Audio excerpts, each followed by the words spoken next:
रसगुल्ला बनवायचा आहे, पण कसा करायचा हे माहीत नाही.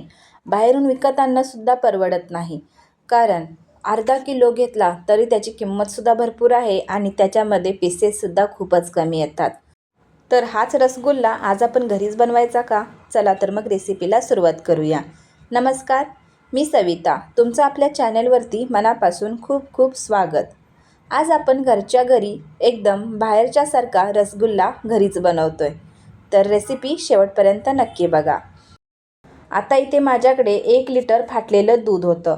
आता आपण फाटलेलं दूध काय करतो, टाकून देतो किंवा मग त्याचं आपण पनीरसुद्धा बनवतो. तर आज आपण त्याच फाटलेल्या दुधाचा वापर रसगुल्ला बनवण्यासाठी करणार आहोत. आता इथे माझ्याकडे फाटलेलं दूध अवेलेबल होतं. जर तुम्हाला सुरुवातीपासूनच कृती करायची असेल तर मग 1 लिटर दूध गरम करून त्याच्यामध्ये 2 चमचे व्हिनेगर किंवा 1 लिंबू पिळून घ्यायचा. दूध फाटलं जातं. आता फाटलेल्या दुधाचा जो हा छेना तयार होतो तो आपण लगेचच सुती कापडामध्ये घालून पिळून घेऊया. कारण जास्त वेळ जर गरम पाण्यामध्ये ते ठेवलं तर ते खूपच चिवट होतं. त्याच्यामुळे रसगुल्लेसुद्धा व्यवस्थित होत नाहीत. तर आता पूर्ण हे आपण गाळून घेऊया. जे खाली भांड्यामध्ये पाणी आहे ते टाकून देऊ.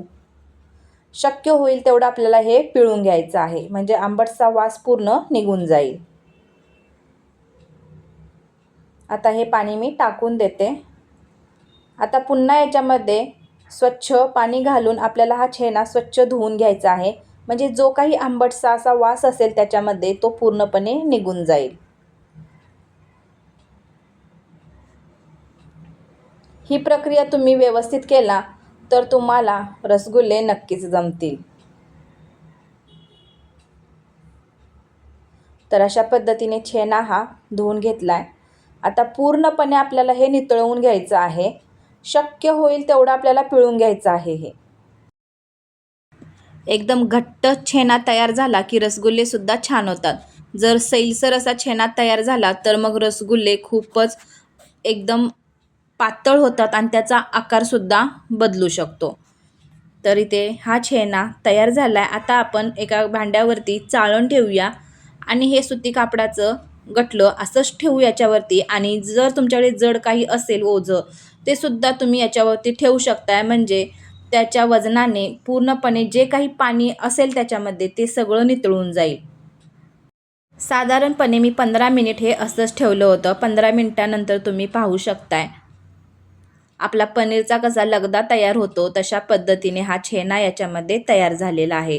आता तुम्हाला भांड्यामध्ये सुद्धा मी दाखवते. पाणी बघा कितपत नितळवलेलं आहे. तर चला आता आपण हे मिश्रण एका ताटामध्ये काढून घेऊया. पसरट अशा ताटामध्ये काढून घ्यायचं, म्हणजे हे आपल्याला मळण्यासाठी सोपं जातं.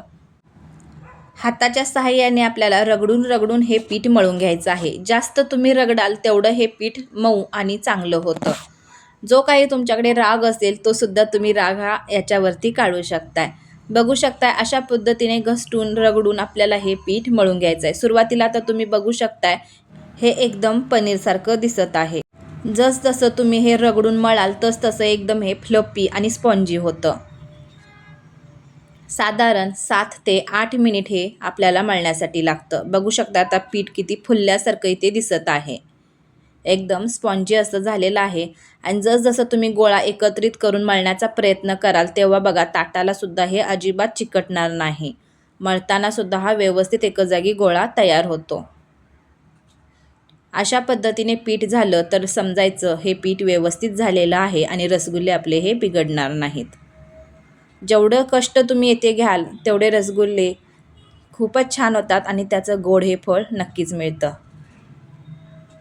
तर इथे हे पीठ तयार झालं आहे. आता आपण याचे छोटे छोटे बॉल्स बनवून घेऊ. तुम्हाला ज्या आकारामध्ये रसगुल्ले बनवायचे आहेत त्या आकारामध्ये तुम्ही सुरुवातीला हे गोळे बनवू शकताय. मी ते छोटेच बनवून घेणार आहे, कारण आपण जेव्हा पाण्यामध्ये टाकतो तेव्हा ते दुपटीने फुलतात. जर गोळ्याला क्रॅक पडला नाही तर समजा हे पीठ छान झालेलं आहे. एकदम फ्लफी आणि स्पॉन्जी असं झालेलं आहे. जर क्रॅक पडायला लागले तर अजून त्याला मळण्याची गरज आहे. तरी ते गोळे व्यवस्थित असे होत आहेत. तरी ते मी सगळे गोळे इथे बनवून घेते. यापुढे तुम्ही जर तुमच्याकडे दूध फाटलं तर तुम्ही ते अजिबात टाकून देणार नाही. त्याचा योग्य वापर हा नक्कीच तुम्ही कराल आणि हे गोड असे रसगुल्ले तुम्हीसुद्धा घरी नक्की बनवून बघाल, याची मला गॅरंटी आहे. आणि ही रेसिपी तुम्ही शेवटपर्यंत बघितला असाल तर तुमची रेसिपी अजिबात बिघडणार नाही याची खात्री मी नक्की देते. गोळे बनवून झाल्यानंतर गॅसवरती ते एक पसरट भांडं ठेवलेलं आहे. त्याच्यामध्ये 6 वाट्या पाणी घालून घेऊया. त्यानंतर 6 वाटीसाठी मी ते 2 वाटी साखर घालणार आहे आणि 2 विलायचीसुद्धा घालून घेऊया. विलायची घातल्यामुळे रसगुल्ल्याला चांगला सुगंध येतो. भांडं आपल्याला इथे पसरटच वापरायचं आहे, म्हणजे जेव्हा आपण गोळे टाकतो याच्यामध्ये तेव्हा ते एकमेकांना चिकटणार नाहीत. तर इथे पाण्याला आता उकळी आलेली आहे. आता सुरुवातीला एकच गोळा आपण याच्यामध्ये टाकून बघायचा, म्हणजे विरघळत तर नाही ना. आता हा गोळा बघा टाकल्यानंतर लगेचच वर येतोय, म्हणजे हे गोळे व्यवस्थित झालेले आहेत. आता आपण बाकीचे गोळेसुद्धा याच्यामध्ये एक एक करून घालून घेऊया. बघा एकदम हा गोळा वरती आलाय. तर सगळे गोळे याच्यामध्ये घालून घेऊया. बघा जास्त गोळे झाले की त्यांना शिजण्यासाठी जागा कमी पडते, त्याच्यामुळे पसरटच भांडं वापरायचं. आता आपण हे गोळे 5 मिनिट मीडियम फ्लेमवरती शिजवून घेणार आहोत. गोळे शिजत आहेत तोपर्यंत आपण साखरेचं पाणी बनवून घेऊया. रसगुल्ल्यासाठी आपल्याला इथे दाटसर असा पाक बनवायचा नाही आहे, त्यासाठी मी ते 3 वाटी पाणी घालून घेणार आहे आणि 1 वाटी साखर घालून घेऊया. पाण्याला एक उकळी आली की आपण गॅस बंद करून घ्यायचा, कारण जास्त पण आपल्याला दाटसर हा पाक बनवून घ्यायचा नाही आहे. तरी ते पाण्याला उकळी आली, आता हा गॅस बंद करू. आता इकडे बघा 5 मिनिटांमध्येच रसगुल्ले किती छान पद्धतीने फुललेले आहेत. एकदम दुप्पट अशी आकार झालेला आहे त्याचा. आता इथे मध्ये थोडासा जागा दिसतोय, तिथे मी चमच्याच्या सहाय्याने थोडंसं हलवून घेते, म्हणजे सगळे रसगुल्ले एका ठिकाणाहून दुसऱ्या ठिकाणी असे हलले जातील. बघा एक रसगुल्लासुद्धा मी तुम्हाला दाखवते चमच्यात घेऊन. तर अजून 1-2 मिनिट शिजवून घेऊ आपण. साधारणपणे 5 ते 6 मिनिट मी हे मीडियम फ्लेमवरती शिजवून घेतले आहेत. आता आपण याच्यावरती झाकण ठेवणार आहोत आणि झाकण ठेवून आपण 3 मिनिट आपण शिजवून घेऊया. म्हणजे झाकण ठेवल्यानंतर ह्या रसगुल्ल्यांना एक शाईन येते, चकाकी येते. आता 3 मिनिटानंतर बघू शकताय रसगुल्ले अजून थोड्या प्रमाणात फुलले गेलेत. झाकण काढल्यानंतर अजून 2 मिनिट आपल्याला हे मीडियम फ्लेमवरती शिजवून घ्यायचे आहेत. टोटल 10 ते 11 मिनिटांमध्ये हे रसगुल्ले शिजून तयार होतात. आता गॅस बंद करूया आणि झाऱ्याच्या सहाय्याने रसगुल्ले पूर्णपणे गाळून घेऊ आणि आपण तयार केलेल्या या पाकामध्ये घालून घेऊया. शिजवलेल्याच या पाण्यामध्ये अजिबात रसगुल्ले तसेच ठेवायचे नाहीत, कारण रसगुल्ले शिजवताना हे पाणी ऑलरेडी गरम झालेलं असतं, त्याच्यामुळे ह्या रसगुल्ल्यांना भरपूर हीट मिळते. तर ते मग रबरी होऊ शकतात किंवा चिवटसुद्धा होऊ शकतात. त्यासाठी आपण वेगळा पाक इथे बनवून घ्यायचा आहे. तरी ते पाकामध्ये रसगुल्ले घातल्यानंतर एक साधारण 2 तास आपण हे मुरण्यासाठी ठेवून देऊया. 2 तासानंतर बघू शकताय रसगुल्ल्यांना शाईन पण किती चांगली आली आहे आणि ते रसगुल्ले तयार झालेले आहेत. ते एका बाउलमध्ये आपण सर्व करूया.